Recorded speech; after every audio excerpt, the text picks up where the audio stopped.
Hello there, ladies and gentlemen. I am the CHALL, and today Chall chats the FA Cup. Sunderland 0, Newcastle United 3. Now that I've got a stat written down, I'm going to read it because I don't want to get it wrong. The last time Newcastle beat Sunderland in any competition was the 20th of August 2011, a 1-0 win in the Premier League at the Stadium of Light. Nearly 13 years later, they've won at the Stadium of Light in a competition. Of course, it's the FA Cup and 3-0. Wow, wow, wow. What a game for Newcastle. Sunderland will definitely want to forget that one for sure. Now, of course, if you are new around here, then please do like, comment, subscribe, click the notification bell, send this YouTube video. We are on the road to 3,000 subscribers and 500,000 views. Please go and check out all of the upcoming content. We've got a review from Doncaster's defeat stay away at Harrogate 3-1. That'll be coming tomorrow morning. We've also got Shrewsbury versus Wrexham tomorrow evening.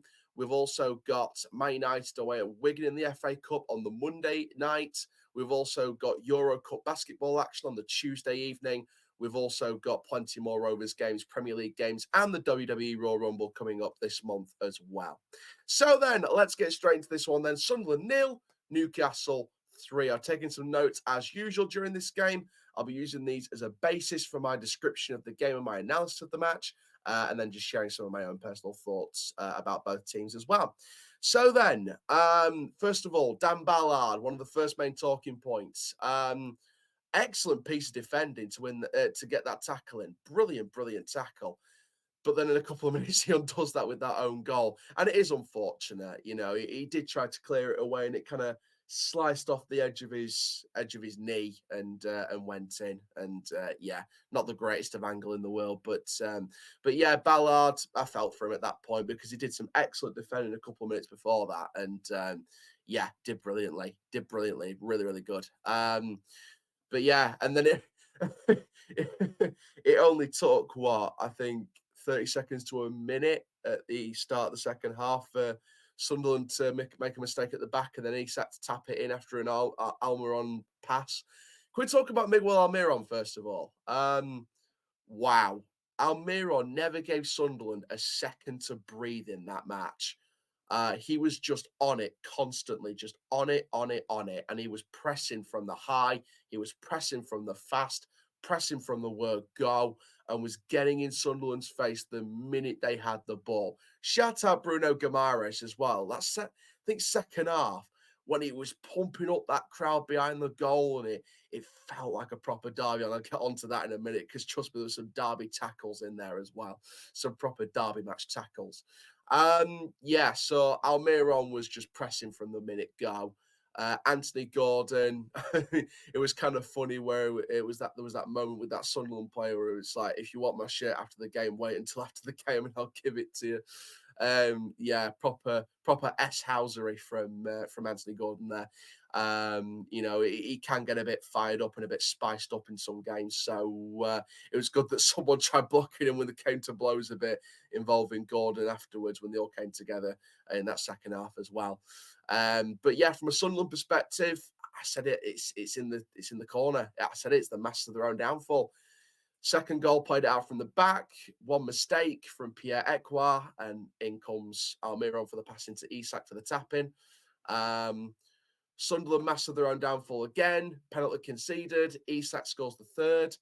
Game done. And yeah, for Newcastle, I think this hopefully is the confidence to turn around what's been a quite a bad run of form for Eddie Howe at the moment. And you know, they've not lost. I think they've not lost 4 in a row in all competitions under Eddie Howe, and I'm glad that record's not been broken today because, for me, from a Newcastle perspective, this gives them confidence to build towards getting that top 4 finish again in the Premier League.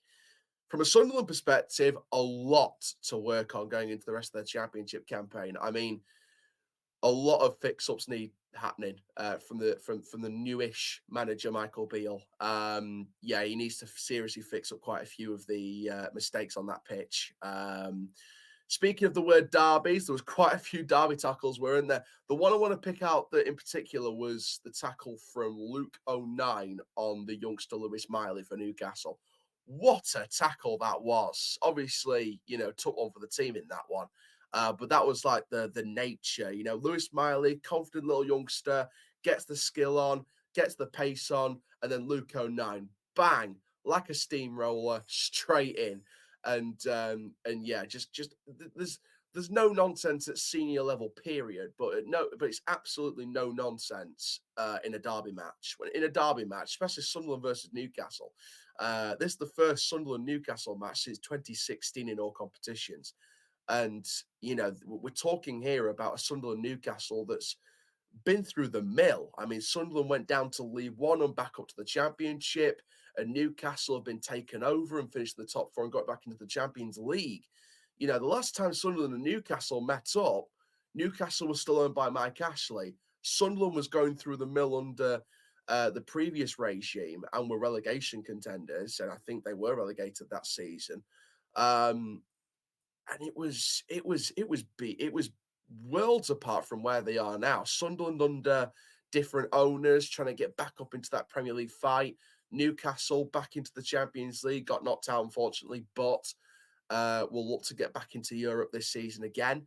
So for me, you know, it's a world apart from 7 years ago, pretty much. And you know, it's kind of like a full circle moment in a way. So I think overall Newcastle deserved the win. Sunderland, like I said, mastered their own downfall. And yeah, for me, I think there was some individual players that had some fantastic moments. I personally give man of the match to Miguel Almirón for the way he pressed them from minute one, and just really turned up in that game. And for me, I think for me, they had a pretty good game. He had a brilliant game, Almirón. So I would personally give it to Almirón.